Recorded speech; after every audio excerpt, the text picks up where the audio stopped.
সিরাজগঞ্জের সদর, বেলকুচি, পাঁচলিয়া, নলকা, পাইকোষা, আমডাঙ্গা ও রায়গঞ্জের রুদ্রপুর সহ জেলার বিভিন্ন স্থানে তৈরি হয় বাহারি ধরনের গামছা। সেই গামছা হাট নিয়ে যান বিক্রির জন্য।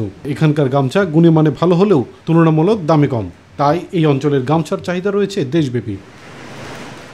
সপ্তাহে শুক্র ও মঙ্গলবার বসে এই গামছার হাট। জেলার বিভিন্ন স্থানের পাশাপাশি রাজধানী ঢাকা সহ উত্তরাঞ্চলের বিভিন্ন জেলার ব্যবসায়ীরা এখানে এসে পাইকারি দামে গামছা নিয়ে যায়। তবে রং ও সুতার দাম বৃদ্ধি আর সিন্ডিকেটের কারণে আগের মতো গামছা তৈরিতে পুষিয়ে উঠতে পারছেন না তারা। গুণে মানে ভালোর জন্য এখান থেকে মনে করেন যে সারা বাংলাদেশে মনে করেন যে করটিয়া, গাউসিয়া, আপনার সাদাতপুর, এখানে আমরা নিয়ে মনে করেন বিক্রি করি। যে দামে বিক্রি হচ্ছে তাতে তাঁতিদের সুতার যে দাম ওই দামের তুলনায় তাঁতিদের লাভ হচ্ছে না।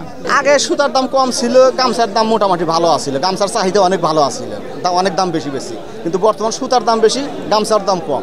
এখন বর্তমান সুতার দাম বেশি, কাপড়ের দাম কম, আমরা বিক্রি করতে পারতেছি না। বাজার ব্যবস্থা নিয়ন্ত্রণ করা না গেলে অচিরে এই গামছা শিল্প বিলুপ্ত হয়ে যাবে মনে করেন সংশ্লিষ্টরা। তাই সহজ শর্তে ঋণের দাবি জানান এই অঞ্চলের তাঁতিরা।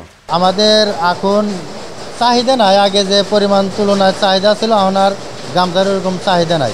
বর্তমান যে রেটটা আছে এই রেট হিসাবে তাঁতি খালি কমবে, তাঁতির বাড়ানোর কোনো চান্স নাই। ওই রকমভাবে মুনাফা করতে পারি না। অনেক তাঁতি প্রায় আমরা সবাই এনজিওর কাছে ঋণী। ঐতিহ্যবাহী পেশাকে টিকিয়ে রাখতে বাজার ব্যবস্থা মনিটরিং করা সহ তাঁতিদের বিভিন্ন ধরনের প্রশিক্ষণের ব্যবস্থা করা হচ্ছে জানিয়েছে তাঁত বোর্ড। তাঁতিরা তাদের রং এবং রাসায়নিক কেনার জন্য অনেক সময় তাদের প্রতারণার শিকার হতে হয় বিভিন্ন সিন্ডিকেটের জন্য।